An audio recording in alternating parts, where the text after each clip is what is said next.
Hello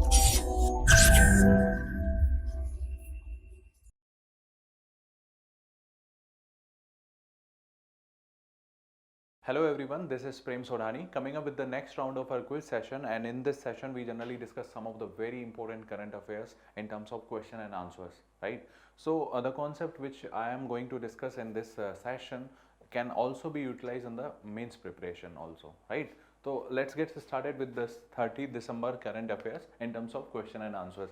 The first question is with related to the NAM, that is e-NAM, that is electronic portal of National Agricultural Market. Consider the following things.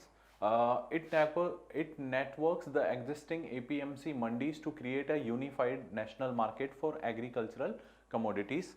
The second is implementation is being done by a small farmer agribusiness consortium, right? So both of these are true. Let me discuss here about this eNAM portal. So eNAM portal was created, eNAM, that is Electronic National Agricultural Market, on the 125th birth anniversary of Baba Sahab Ambedkar ji. Okay, because he dedicated his entire life for the cause of the poor, and this is how we were commemorating him on his 125th birth anniversary. By this eNAM, we came up with the idea that is we are going to now unify our agricultural market, that is nothing but APMC mandis, okay, agricultural produce mandis. So we are going to unify them at a one portal. The second thing was, the main aim was, this is the one aim, that is one nation and one market, one nation and one market. This is the one aim. The second aim was to eliminate the information asymmetry between the seller of the produce and the buyer of the produce, right? This is the one aspect of this APMC also, okay? So the other aspect was info asymmetry was to be eliminated. Asymmetry was to be eliminated, where this farmer, that is seller, and the buyer would have direct contact, and this is how we are going to eliminate this information asymmetry between them, okay? So with the help of this eNAM, now if you are a farmer, now you can sell your produce throughout the India, means to anyone you can sell your produce, number one. Number two, at any time you can sell this produce, and the most important thing is the payments that are supposed to be received, they can be received with the help of your mobile also, right? So we'll have now, especially for the farmers, they have now the information, what are the prices, what are the quantities that are left with the APMC mandis, who are the buyers, to whom I should sell this produce. So all these things are discretionary, especially in terms of the farmers. Farmers now have the discretionary power with the help of this eNAM.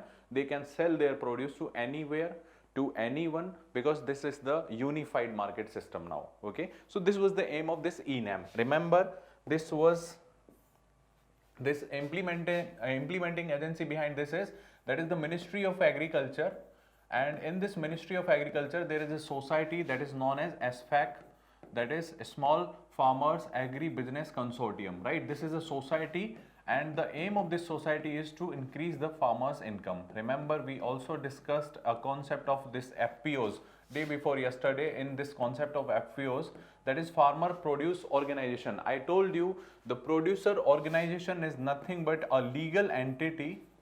This is nothing but a legal entity of primary producers, and in case of farmers producer organization, these primary producers would be farmers, right? So this would be a legal entity of the farmers, because we are having large number of small and marginal farmers in India.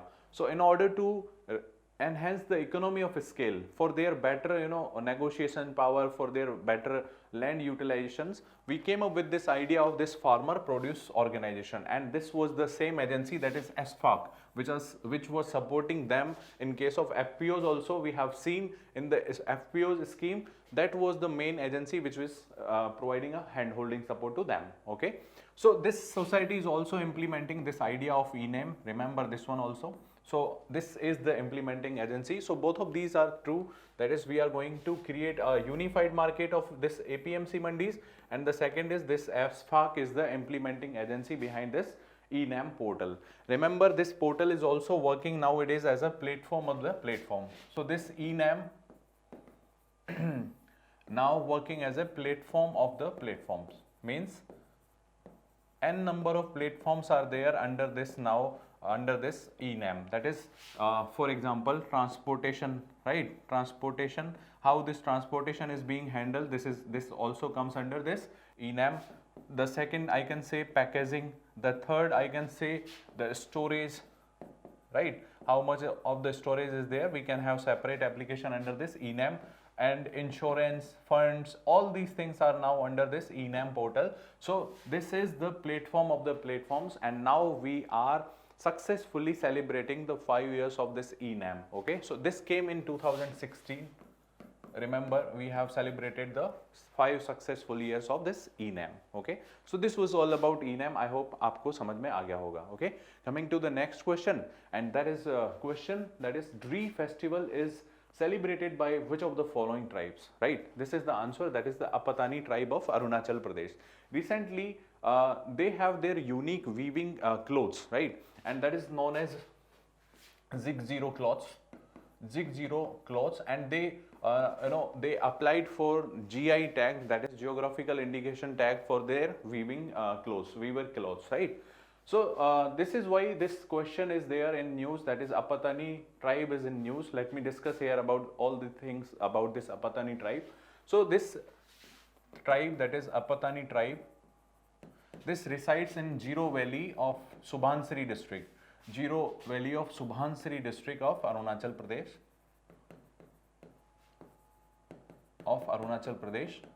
Right? And they worship sun and moon. Sun and moon. Okay, so we have discussed about their this weaving pattern, that is Jig Zero weaves or the Jig Zero jackets, and this weaving is done primarily by the women, right? Remember this one, they are primarily by women. Next thing that you can remember about them, that is the festivals of them. The festival one is Dree festival, which we are seeing right now. So this Dree festival is the festival of celebrating a good harvest, or kind of harvest festival. The other festival you can also remember, this is Myoko festival, that is to celebrate the friendship, that is a friendship festival. So you can remember this one also. Apatani tribe is also known for its unique agricultural practice, that is they also do a practice that is aquaculture along with rice cultivation. So remember, aquaculture along with rice plus rice cultivation all together, right? These two things together, this practice is prevalent in this Apatani tribe. Okay, so remember, Apatani tribe is a scheduled tribe of Arunachal Pradesh. They worship this sun and moon, right? And they live in this Jiro Valley. And festivals we have seen, this is the Dree festival, Myoko festival, this is harvest, and this is friendship festival. They are known for their aquaculture plus rice cultivation. Because we are discussing here about the tribes, so let me discuss here, if you know this one, that is Shompen tribe of Andaman and Nicobar. This tribe of Garo, that is Garo Khasi Hills of Meghalaya, so this is of Meghalaya. Munda tribe of this Chhattisgarh and Jharkhand region, so you should know about these tribes. Let me discuss here about the concept of the tribes, especially particularly vulnerable tribal groups, right? This is the PVTGs.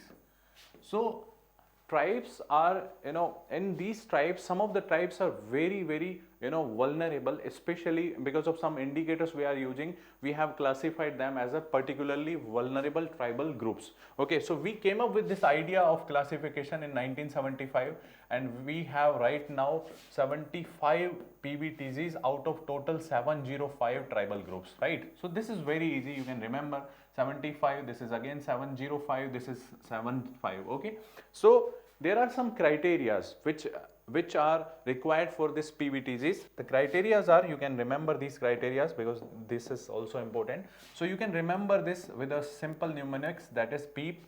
So they have primitive agricultural practices.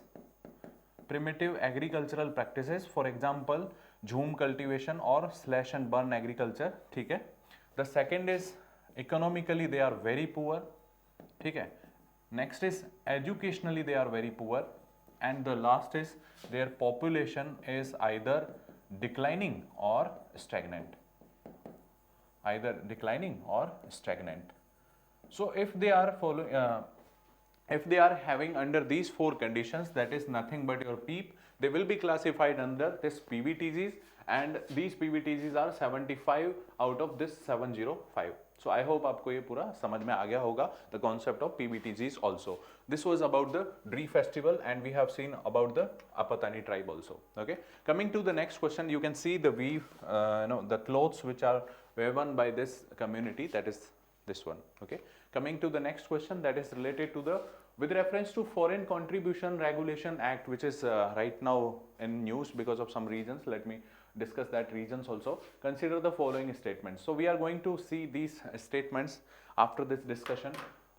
Remember why it is in news. The first thing is why it is in news, because a missionary of charity or charity of missionary, sorry. So this is COM. This is the organization which was created in 1950 by Mother Teresa, and this organization has been denied for its renewal, right, under this Fakara norms. And what are the allegations on this organization, that is COM? So these are the allegations. Let me tell you about the allegations. The allegation number one is they are not following the norms. Audit norms are not being followed. How much land they are having across the India, that is not clear, and how many vehicles they do have, this is also not clear. So the first thing is regarding regulations. This is the one allegation, that is the one thing. The second thing is a very serious allegation, that is they are indulged in child trafficking, and this was the case in Jharkhand. In 2018, Jharkhand police has registered a case against this COM, and they said ki they are indulged in the practices of this child trafficking, and this matter was handled by this National Child NCPCR, that is National Commission for Protection of Child Rights, and this matter was brought to Supreme Court, and this is still now under the Supreme Court's adjudication. Okay. The third thing is because of their alleged religious convergence. So these are all the issues, and also Ministry of Home Affairs said that we are getting some of the adverse inputs against this organization, and this is why we are not giving them the renewal. Okay, so this is why it was in news. Let me discuss here about the Fakara rules or the Fakara Act. Okay, so this Fakara Act came in 1976, and what was the aim of this act? The aim was the foreign funding should not destabilize the India, right? So the foreign funding, that is, this is the funding, so this should not become a threat to the internal security of India. This was the aim of this Fakara Act. For that, what we are doing, and recently in 2010 there was an amendment, and recently also we have seen an amendment in 2020. So what is there in this Fakara Act? Let me discuss about this Fakara Act. So under this Fakara Act, any NGO or civil society which is getting the foreign aid has to be registered under this Fakara, right? So Fakara is of regulating the foreign funding. Remember this one, regulatory mechanism is there. So every NGO or the civil society which is getting the foreign funding is supposed to be registered under Fakara, and this registration is given for the, they have been provided the 5 years license, and after this 5 years, if they are following all the norms suggested by this Fakara guidelines, they will be renewed further. Okay, so this is for the period of 5 years. Remember this one, where they can use this funding. The funding which they are receiving can be used in these 5 areas, that is in education, in case of economic purposes, socio purposes, cultural. All these areas are there where you can use the fundings of this Fakara, right? Educational, economical, socio, cultural, and you can use the funding in these areas. So what is the amendment of 2020 says? Because of this amendment of 2020, there are certain restrictions imposed on the guidelines on these, especially the NGOs. The first thing was that they are now supposed to be registered with the one single account of Fakara. There should be one single account of Fakara, bank account of this Fakara, and that should be in the SBI branch of Delhi.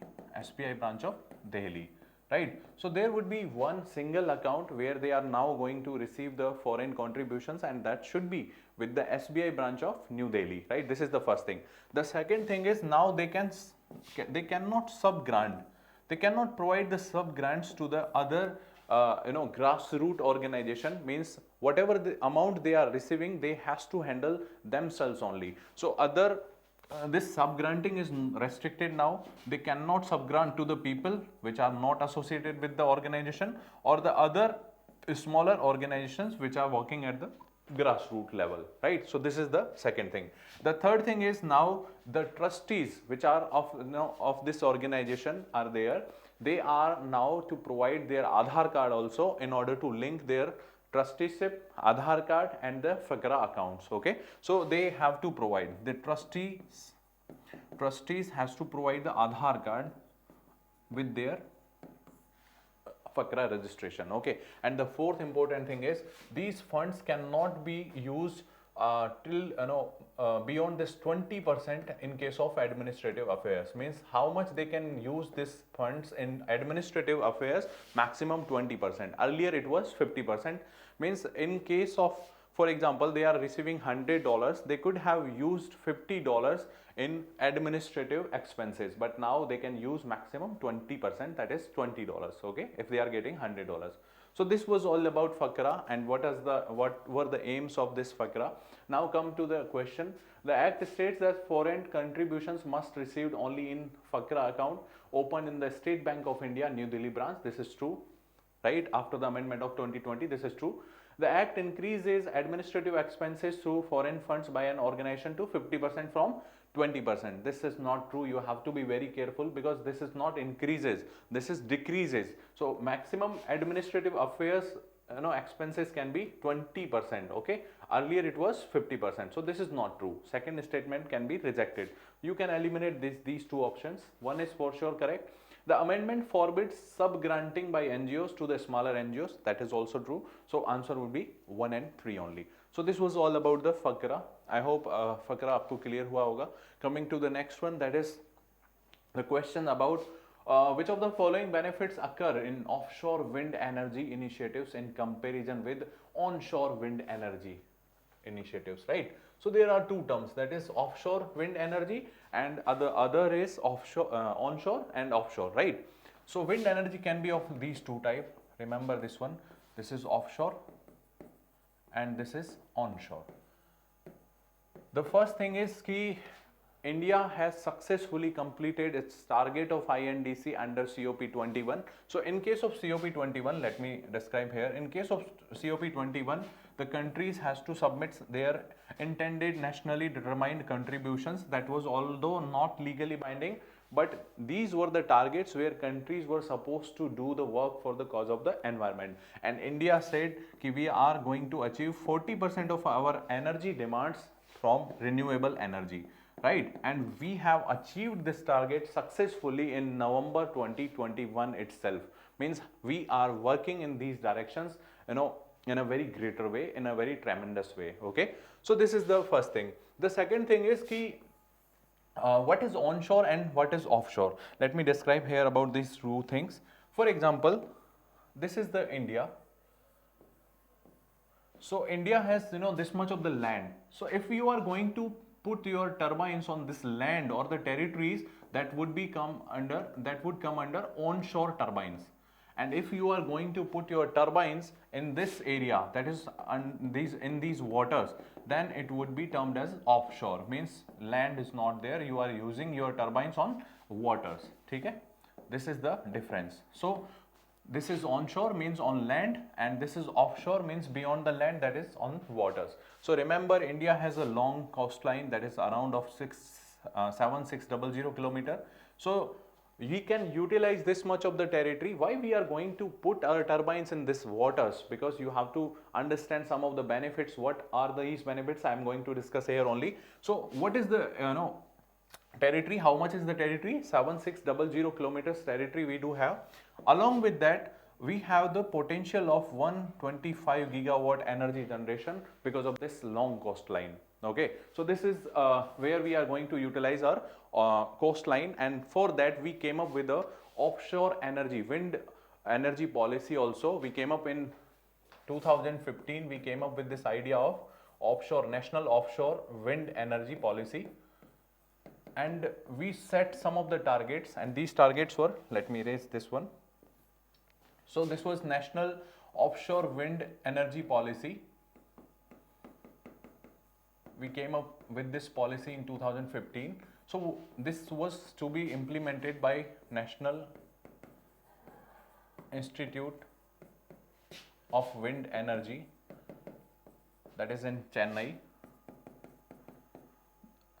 This is the implementing agency or the nodal agency for implementing this one. What was the aim of this one? The aim was 5 gigawatt energy production, that is offshore wind energy production by 2022, and 30 gigawatt by 2030. This was the aim. Now coming to the main concept, that is what are the benefits associated by the offshore wind turbines. Okay, so in case of onshore, you need to have some land area, and where the winds are there, especially I can say the example of Rajasthan. You can say there are huge areas are there which are under desert or they are desertified. So because of that, you can put your turbines there, and we do have that land in Rajasthan especially, but this is not the case everywhere. So we can utilize the longer coastlines of India. So for that we have offshore wind turbines. So offshore wind turbines have some of the advantages over the onshore turbines especially. अगर आप देखेंगे, in case of offshore, there would be continuous winds. Continuous winds क्यों होंगे? Because there is no terrain or the mountains are there to block the wind. है ना, उसमें कोई terrain नहीं है जिसके कारण आपकी continuous winds होंगी, and that is the reason यहाँ पे energy production जो है that could also be greater one as compared to the onshore production. Okay, the second thing is the turbines can be used that of large capacity. यहाँ पे आप use कर सकते हो because wind speed would be higher. So remember, the turbines would be of higher capacity. Turbines would be of higher capacity means, for example, for the same amount of energy production we need less number of turbines here. तो ये भी ध्यान रखना. दूसरा advantage है. The third advantage is the capacity utilization factor. This is although a very technical thing which I am telling you, but you can remember this one because I am going to tell you. This is a capacity utilization factor. For example, the capacity of a turbine is 20 megawatt. For example, this is the maximum capacity, that is 20 megawatt energy production of a turbine. So in case of onshore, that could be maximum you can produce, that would be around 5 to 10, between this 5 to 10 depending on the wind speed. ठीक है, इस पे depend करेगा. But in case of offshore, the wind speeds are so higher that you can produce actually between 10 to 15 megawatt also. Means जो आपका utilization हुआ है of maximum capacity is maximum in case of these offshore turbines, and that is what is known as capacity utilization factor. What is the capacity? 20. What you are utilizing out of that 20? Around 10 to 15. So this factor is very high. So this, because of this capacity utilization factor, the number of operating hours will always be maximum in case of these offshore turbines. You have to remember this concept, okay? Because of this CUF. Now coming to the next, what is the disadvantage of these turbines, offshore turbines? The only disadvantage is you need to put some infrastructure in order to make them stabilize in the water, and this is where the cost would be higher in case of these offshore wind turbines, and this is the reason why the cost of generation of electricity would also be higher in case of offshore wind energy, right? So these all are the points related to this offshore wind energy.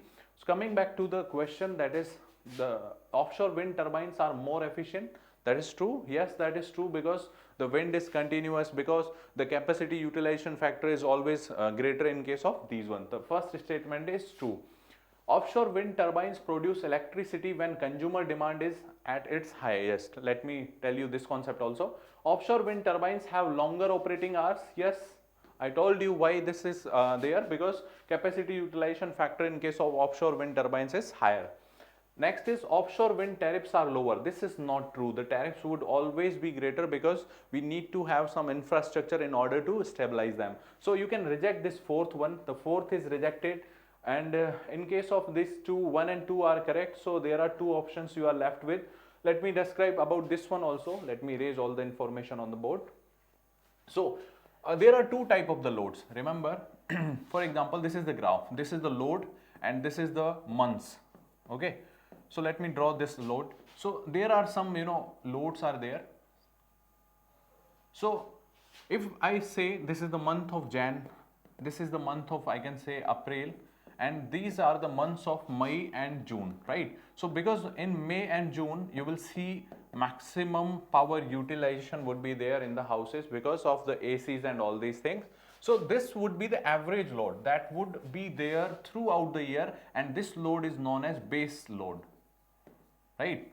And beyond that base load you would have certain load, and that is known as peak load. So there are two concepts, that is base load and the peak load. In cases of this peak load, we need to put some of the plants in standby. Means whenever we are going to see this type of the loads, there should be some extra plants or the standby energy capacity should be there, so that we can meet this demand of load, that is peak load. And these type of the plants can also be used in meeting these type of the demands. Means if you want to meet the demand of peak load, you can also use this offshore energy wind turbines also, right? So this statement is also true. So you can say 1, 2 and 3 are true, but this 4 is not true. The answer would be 1, 2 and 3 only. Okay, so let me come to the next question, and this question is related to the global security index. So this global security index is important. Why it is important? We are going to discuss that one also. Which of the organization produces this global cyber security index? And that is your International Telecommunication Union. Why it is important? Because in case of this cyber security, India was ranked in 10th. It was the 10th country in this ranking of ITU's index. Okay, so in case of cyber security, you can say India is working very hard, and especially we have achieved the 10th rank in this index. One more aspect you can remember here, you can use in your answer writing also, Sydney Dialogue. Sydney Dialogue is also related to the cyber security. This is annual meet on the cyber security, right? So you can use these indexes, this Sydney Dialogue, this in this cyber security index, we got the rank of 10th in this publication of ITU. Okay, so this was today's quiz. I hope आपको यहाँ पे काफी कुछ सीखने को मिला होगा. If this is the case, you can comment that down, and if you have any suggestion or any doubt, you can also comment that down. You can share this one and like this one if you have achieved some of the knowledge out of this video. Thank you very much for watching this one. Current Affairs by ForumIAS is an all-in-one program that covers the dynamic aspect of the syllabus from both prelims and mains perspective. Last year, we have helped more than 100 students crack IAS with our current affairs classes.